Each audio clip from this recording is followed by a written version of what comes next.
Welcome learners. We are going to discuss the bronzes of Indian sculptures. Indian sculptures have a long history. In fact, we don't know much about the very ancient time. The first time we come to know about bronze sculpture, that is the dancing girl, was discovered in Indus Valley civilization in Harappa. That is the earliest find of a sculpture in bronze. Undoubtedly, the sculpture that we called a dancing girl is one of the most perfect example of craftsmanship as well as artistic quality. The dancing figure is a small one. Nonetheless, its quality is so high, it won't be wrong to assume that for long time this use of metal or bronze were very much in India. What is bronze? Bronze is a kind of alloy which is the combination of tin and copper. Copper is soft and tin is not so nice to look at. So the artist combined both tin and copper to get a new kind of alloy which is called bronze.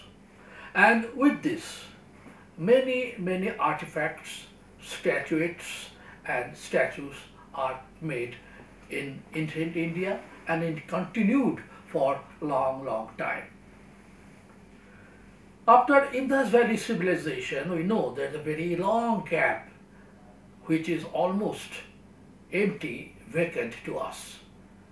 We don't know what happened during this time, but from the Mauryan period later on, we'll find a lot of sculptures are made in bronze and other metals. Let us first know how the bronze or metal sculptures are done. There are mainly two methods in which these sculptures are made. One is called lost wax process. In Sanskrit, we call it a madhuchristya. In this technique, what happened? We make a sculpture in beeswax and later we transfer it into a model in bronze. Let us discuss how it is done. Let us know about the lost wax method.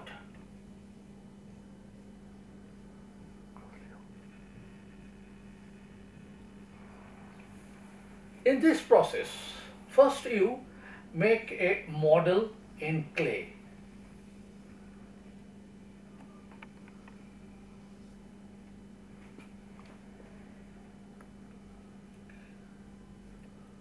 This is made of clay. You have done a model like this. After that, you put a layer of wax all over it. Leave this area, the bottom. This is wax. Now, this hole is covered with wax. You give all the detail on it, whatever you want to do.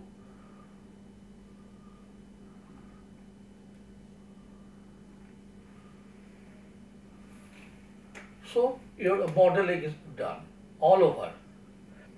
Put a layer of molding material all over it, covering the whole model of clay and wax. Don't forget to leave some hole in this area and sometimes some hole also in those two sides. Next stage, what we are going to do. Now you put it upside down. That means this part comes here and this part comes here. You have two holes here. Now the molten bronze, that is a mix of tin and copper, will be poured through these holes.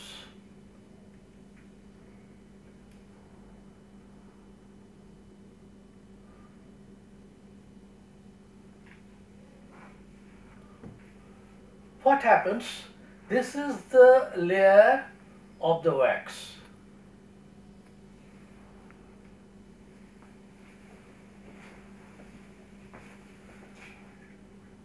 The molten heat of the metal replaces the wax here.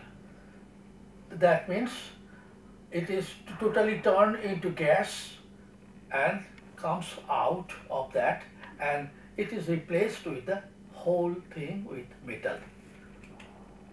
After some time, when it is cooled down, you just break this mold and you get the sculpture here.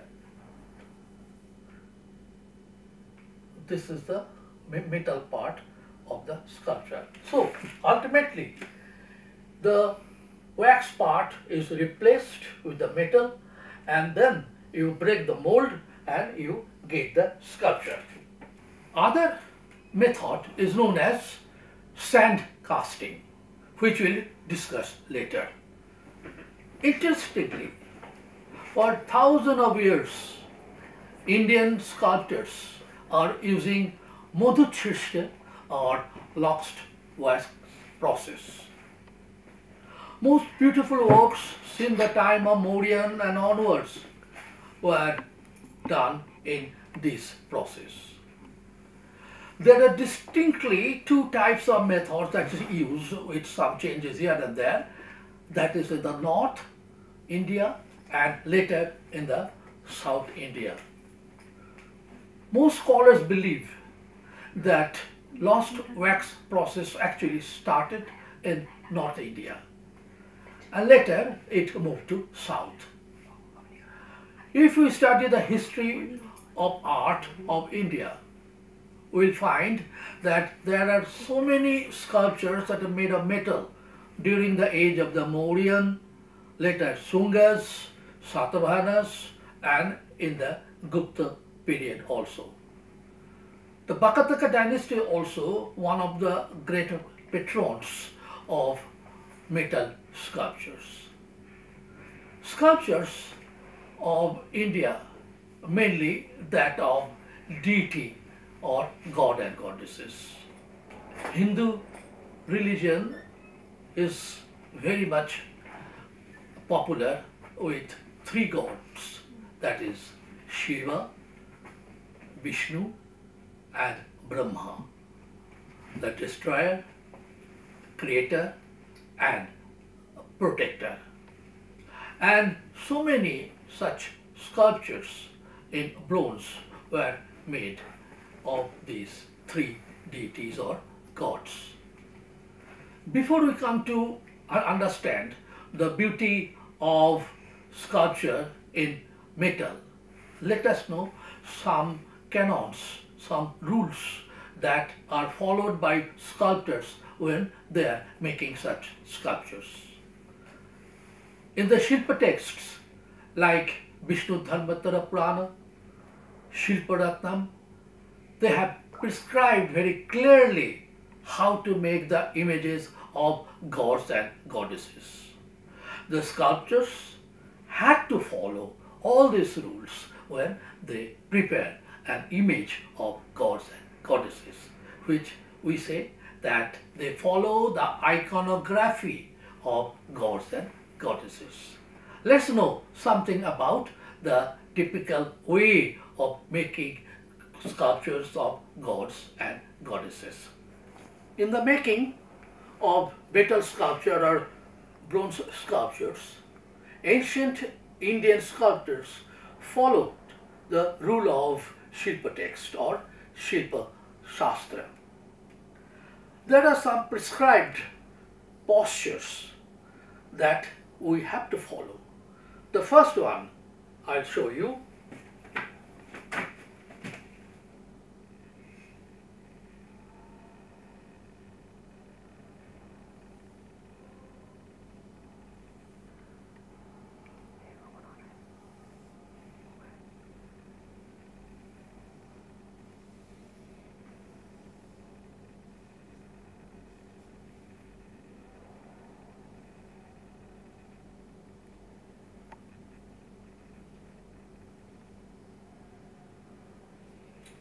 This is called Sama Vada Bhanga.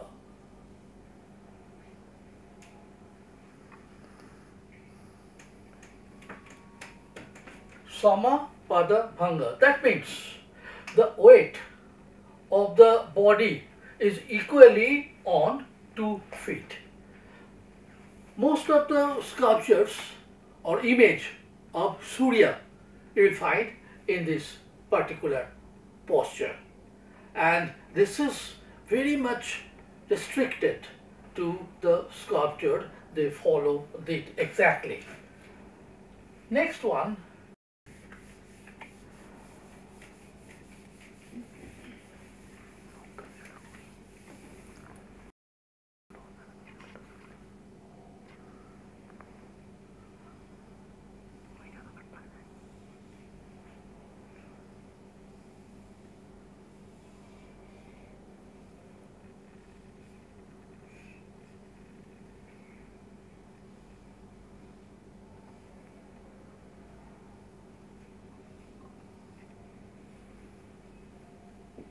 this is called Abhanga.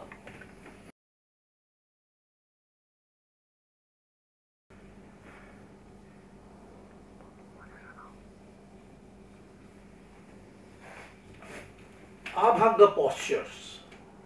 In this posture, one leg or foot take the pressure of the body, and other leg or foot is just touching slightly on the ground. So you have a little curve here in the waistline, and then it is almost straight where it's actually touching the ground. Many sculptures we will find later, especially of Parvati and other saints, that was actually made by the South Indian bronze sculptors, are generally in Abhanga pose. The third and most popular form of posture is called Tribhanga pose. We all know about it, especially when we watch an image of Krishna with his flutes.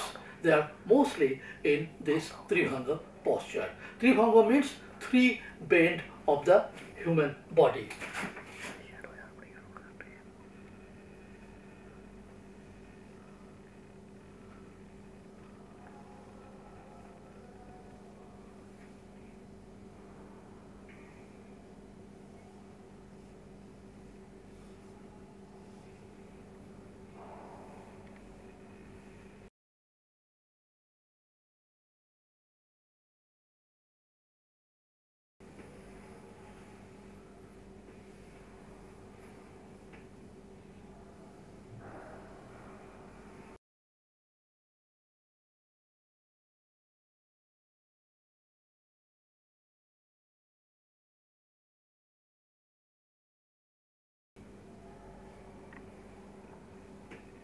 So you see, first bend, second bend, and then the third bend. So it is called Tribhanga.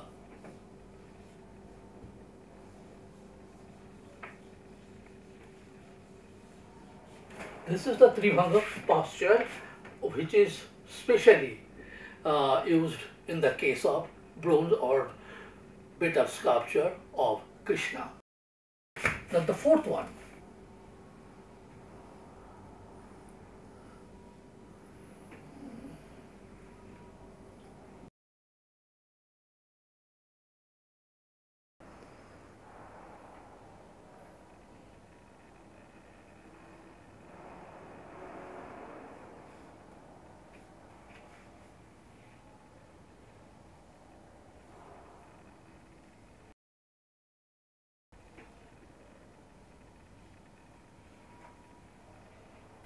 This is called Atibhanga.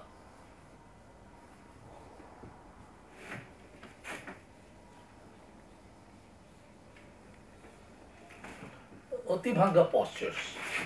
Especially the sculpture of Nataraja is made in this particular posture. All these large size sculptures in the round especially are made with madhuchrishta or lost wax process. But there is another process that I have already mentioned, sand casting. Generally, small pieces of sculptures like a flat or one-sided elevation can be made with this sand casting process. Let us know how to do it. You have two boxes.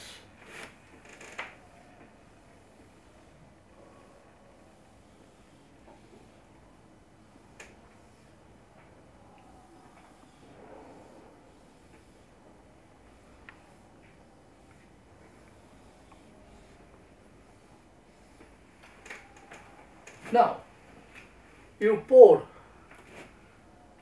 some sand mixed with wax in this.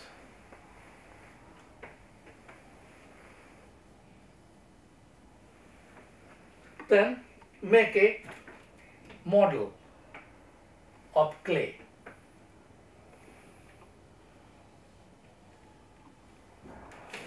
This is the model of clay.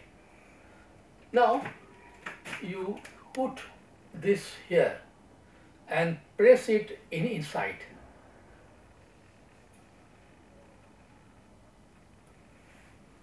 It's clear?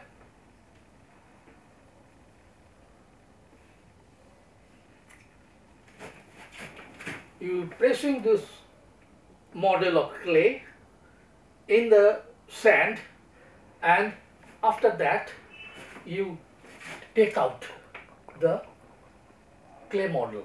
What is happening?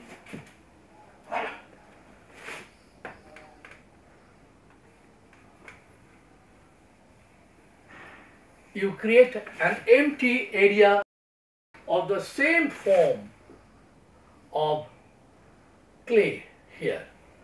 It's like a press here. Then in another box you pour sand and oil wax mixture. Then you bring this here. In the meantime, you keep two holes here and here. That will lead to this area. Okay? Now you put it on this.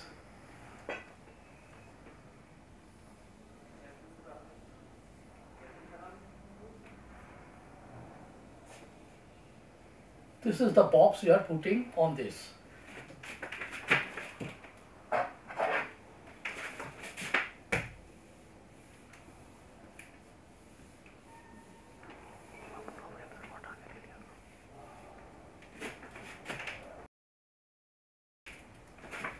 So you have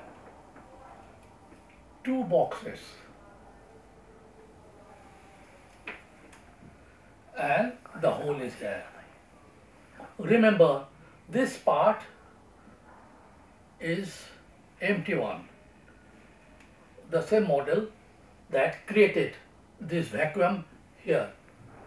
Now this pipe leads to this vacant position.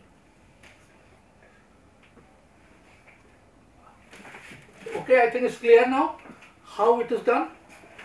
Now molten metal you pour through this hole and this molten metal will cover the whole area that is created empty by this model. After it cools down, you take out the top box and extract the whole thing out and you will get the same model, not in clay but in metal. This is called sand casting. Let us see how all these prescriptions of Shilpa Shastras has been used by the sculptors in bronze sculpturing. Okay.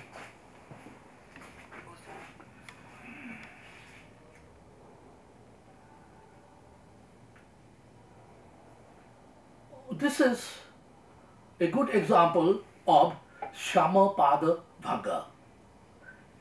You notice that weight of the two legs on the 2 feet and on the pedestal. It is almost rigid and just straight in appearance. As I told you, most of the sculptures or images of Surya should have been done in this particular posture. Here is one of the most beautiful sculptures from South India, Chola bronze, in which you see how beautifully the mukuta and the postures on the arms and hands, that Shankha, Padma, Gada, Chakra.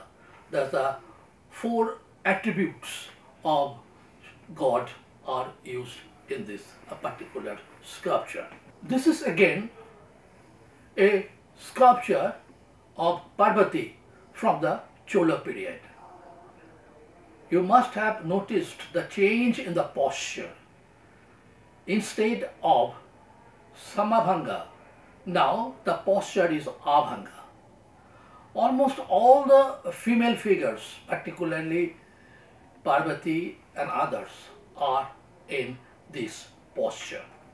Here you see one leg is straight, that means it is taking the whole weight of the body, and other leg is slightly touching on the ground. So it gives a small turn of the waist and the torso of the figure. So this delicate and very beautifully mobile posture is known as Abhanga pose. Now the most popular form of posture is Tribhanga pose, which is particularly attributed to the image of Krishna. Here you can see the figure. It has 3 bend.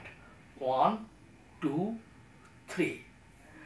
This is one of the classical posture in Indian sculpture.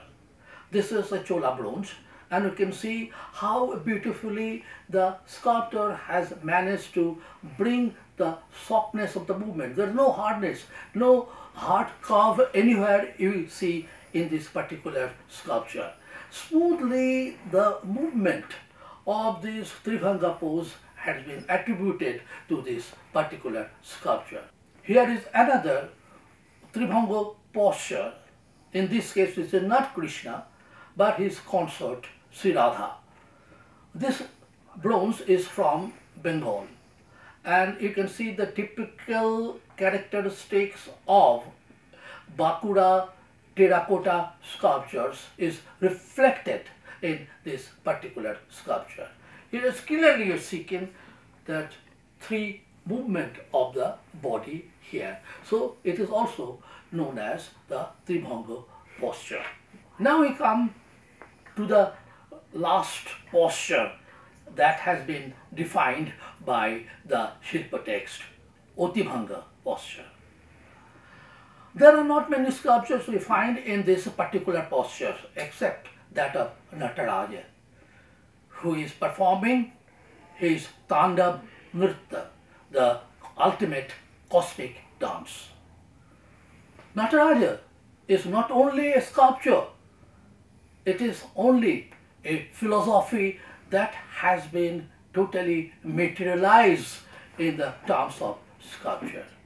Every form, every limb, every posture is symbolic. Here he is standing on a small figure of a dove, Apasmara. the symbol of ignorance seen, and the god is trampling on this particular door. So Nataraj is one of the best bronze sculpture, metal sculpture, not only of India but over the whole world. Learners, hope you have understood the essence of this lecture. You know how to make sculpture in metal and what are the posture and expression of Indian sculptures. Yes. Thank you.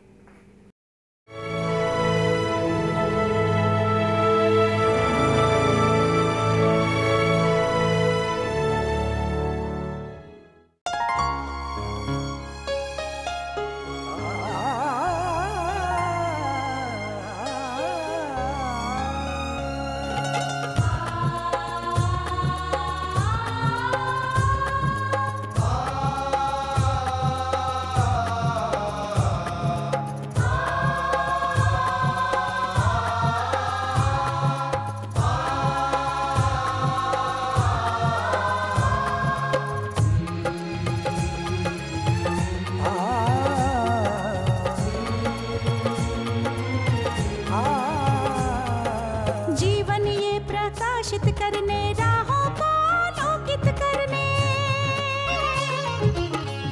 ये प्रकाशित करने राहों को आलोकित करने हम अपना दीपक स्वयं बने, हम अपना रास्ता स्वयं चुने। अपना दीपक स्वयं बने, हम अपना रास्ता स्वयं चुने। जीवन ये प्रकाशित करने राहों को आलोकित करने।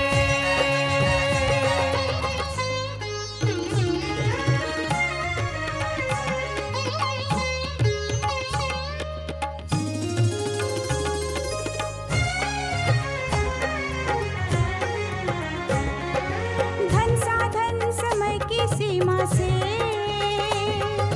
विद्यालय जो मुक्त हो, धन साधन समय की सीमा से विद्यालय जो मुक्त हो। कभी पढ़े हम कहीं पढ़े वे विषय की लोच से युक्त हो। कभी पढ़े हम कहीं पढ़े वे विषय की लोच से युक्त हो। मित्रों हम उठे और जागे, मंजिल आने की ध्वनि सुने। हम अपना दीपक स्वयं बने, हम अपना रास्ता स्वयं चुने। जीवन ये प्रकाशित करने राहों को आलोकित करने।